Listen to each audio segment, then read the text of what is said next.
Hibari public school ಹಳಿಕೇಡ್ ಇಂದು ಶುಭ ಸಂಜೆಯ ಗಳಿಗೆಯಲ್ಲಿ ಎರಡು ಕಾರ್ಯಕ್ರಮಗಳನ್ನು ಹಮ್ಮಿಕೊಂಡಿದ್ದಾರೆ.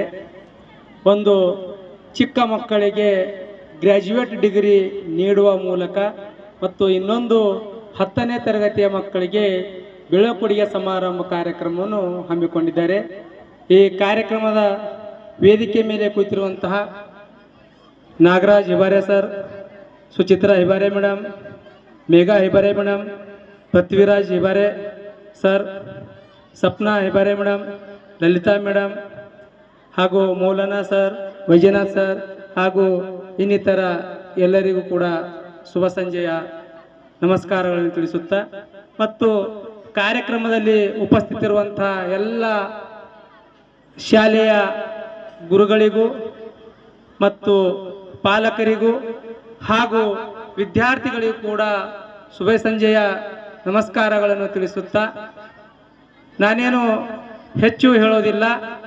ತಾವೆಲ್ಲರೂ ಶಾಂತ ರೀತಿಯಿಂದ ಕೂತ್ಕೊಡ್ರಿ. ಕೇವಲ ಒಂದು 5 ನಿಮಿಷದಲ್ಲಿ ನನ್ನ ಮಾತುಗಳನ್ನು ಮುಗಿಸುತ್ತೇನೆ. ಮೊಟ್ಟ ಮೊದಲಿಗೆ ನಾನು ಈ LKG ಮತ್ತು UKG ಮಕ್ಕಳಿಗೆ ಗ್ರ್ಯಾಜುಯೇಟ್ ಡಿಗ್ರಿ ಕೊಟ್ಟಿರೋದ ಕುರಿತು 2 ಮಾತುಗಳನ್ನು ಹೇಳಲು ಇಷ್ಟಪಡ್ತೇನೆ. ಮೊಟ್ಟ ಮೊದಲನೇದು, ಎಲ್ಲ ಪಾಲಕರು ಇದನ್ನು ಅರ್ಥ ಮಾಡ್ಕೊಳ್ಬೇಕು.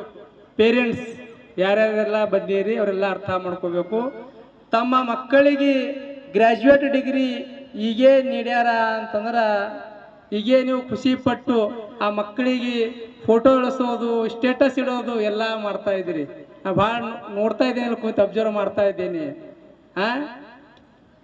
ಎಷ್ಟು ಖುಷಿದಿಂದ ನೀವು ಫೋಟೋ ಇಳಿಸಿ ಸ್ಟೇಟಸ್ ಇಡ್ತಾ ಇದ್ದೀರಿ. ಈಗಾಗಲೇ ನಿಮ್ದೆಲ್ಲ ಸಂಬಂಧಿಕರಿಗೆಲ್ಲ ನೀವು ಕಳಿಸ್ನೂ ಕೂಡ ಬಿಟ್ಟಿರಿ. ಹೌದಾ? ಕಳಿಸಿರಲ್ಲ? ಕಳಿಸಿರಿಲ್ಲ ಪಾಲಕರೇ? ಕಳಿಸಿರಿ. ಆದ್ರೆ ಹೇಳಕ ಸ್ವಲ್ಪ ನಾಚಿಕೆ ಪಡ್ತೀರಿ, ಪರವಾಗಿಲ್ಲ. ಅಂದ್ರೆ ಎಷ್ಟು ಖುಷಿ ಆಗ್ತಾ ಇದೆ ನಿಮಗ, ಅಷ್ಟೇ ಖುಷಿ ನಿಮ್ಮ ಮಗ ಗ್ರ್ಯಾಜುಯೇಟ್ ನಿಜವಾಗ್ಲೂ ತಗೊಂಡು ಒಳ್ಳೆ ಹುದ್ದೆ ಮೇಲೆ. ಈ ಮೇಡಮ್ ಅವರು ಆಯೋಜನೆ ಮಾಡೋ ಹೇಳಿದ್ರು, IPS, IAS, DSP, tahsildar, advocate, ಇವೆಲ್ಲ ದೊಡ್ಡ ದೊಡ್ಡ ಪೋಸ್ಟ್ಗಳಿದ್ದಾವ, ಉನ್ನತವಾದಂಥ ಹುದ್ದೆಗಳಿದ್ದಾವ. ಇಂಥ ಹುದ್ದೆಗಳನ್ನು ನಾವು ಅಲಂಕರಿಸಿಕೊಂಡಾಗ ಅಥವಾ ಗಿಟ್ಟಿಸಿಕೊಂಡಾಗ ಸಮಾಜದಲ್ಲಿ ತನ್ನದೇ ಆದಂತಹ ಗೌರವವನ್ನು ಸಿಗ್ತದ ಅಂತ ಹೇಳ್ಬೋದು. ಹಾಗಾಗಿ ತಾವೆಲ್ಲ ಪಾಲಕರು ಇಲ್ಲಿ ನಡೆದಂತಹ ಕಾರ್ಯಕ್ರಮದ ಬಗ್ಗೆ ವೀಕ್ಷಿಸಿದಿರಿ. ಈ ಮಕ್ಕಳು ಆ ಮಟ್ಟಕ್ಕೆ ಹೋಗ್ತಾರೇನ್ರಿ, ಅಂತ ಹುದ್ದೆಗಳನ್ನು ಗಿಟ್ಟಿಸ್ಕೊಳ್ತಾರೇನ್ರಿ? ಹೌದು, ಎಸ್, ಖಂಡಿತವಾಗಿ ಆ ಹುದ್ದೆಗಳನ್ನು ಪಡ್ಕೊಳ್ಳಕ್ಕೆ ಅವರಿಗೆ ಸಾಧ್ಯವಾಗ್ತದ. ಯಾವಾಗ ಸಾಧ್ಯವಾಗ್ತದ ಅಂತಂದಾಗ, ಕೇವಲ ಇದು ಶಾಲೆನೇ ಮಾಡ್ತೇನ್ರಿ, ಸ್ಕೂಲೇ ಮಾಡ್ತೇನ್ರಿ ಇಲ್ಲ, ಪೇರೆಂಟ್ಸು ಕೂಡ ಇದರಲ್ಲಿ ಪ್ರಯತ್ನ ಇರಬೇಕಾಗ್ತದ, ಶಿಕ್ಷಕರದು ಕೂಡ ಇದ್ರಾಗ ಪ್ರಯತ್ನ ಇರಬೇಕಾಗ್ತದ. 50-50 ಅಂದಂಗ. ಮಗು ಶಾಲೆ ಬಂದ ತಕ್ಷಣ ಶಿಕ್ಷಕರ ಜವಾಬ್ದಾರಿ ಹೆಚ್ಚಿಗೆ ಆಗ್ತದ. ಬೆಳಗ್ಗೆ ಎಷ್ಟು ಗಂಟೆ? 10 ಗಂಟೆ 9 ಗಂಟೆ ಏನು ಸ್ಟಾರ್ಟ್ ಆಗ್ತದ, ಅಲ್ಲಿಂದ ಸಾಯಂಕಾಲ 5 ಗಂಟೆ ತನಕ ಎಲ್ಲ ಕಲಿಸುವಂತಹ ಗುರುಗಳದು, HM ಅವ್ರದ್ದು, ಮತ್ತೆ ಈ ಸಂಸ್ಥೆಯ ಅಧ್ಯಕ್ಷರದು, ಕಾರ್ಯದರ್ಶಿಗಳದು ಎಲ್ಲರ ನಿಗಾ ಇರ್ತದ ಮಗುವಿನ ಮೇಲೆ.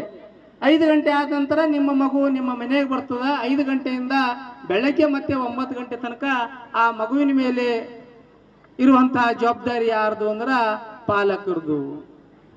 ಇತ್ತೀಚೆಗೆ ಏನಾಗ್ತಾ ಇದೆ ಅಂತಂದಾಗ, ಎಲ್ಲ ಶಾಲೆಗೆ ಮಗು ಕಲಿತದ್ ಬಿಡ್ರಿ, ನಮ್ಗೇನು ಮಾಡೋದ ಅನ್ನುವಂಥ ಮಟ್ಟಕ್ಕೆ ಪೇರೆಂಟ್ಸ್ ಬಂದಾರ. ಬಿಜಿ ಆಗಿಬಿಟ್ರ, ಕೆಲಸ ಮಾಡೋದು ಎಲ್ಲ ಮೊಬೈಲ್ ಬಂದ್ಬಿಟ್ಟವ, ಮೊಬೈಲ್ ನೋಡ್ಕೊತ ಕೂಡೋದು.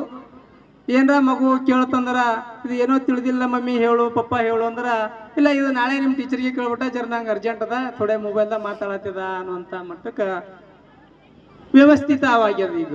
ಸೊ ಹೀಗಿದ್ದಾಗ ಒಳ್ಳೆಯ ಡಿಗ್ರಿಗಳನ್ನು ಗಿಟ್ಟಿಸ್ಕೊಳ್ಬೇಕಂದ್ರೆ ಸಾಧ್ಯವಿಲ್ಲ, ಒಳ್ಳೆ ಹುದ್ದೆಗಳನ್ನು ಹೋಗ್ಬೇಕಾದ್ರೆ ಸಾಧ್ಯವಿಲ್ಲ.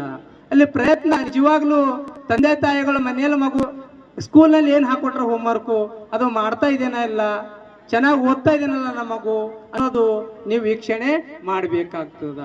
ಮೊದಲೆಲ್ಲ ನಾವು ನಮ್ಮ ವೇದಿಕೆ ಮೇಲೆ ಇರುವಂಥ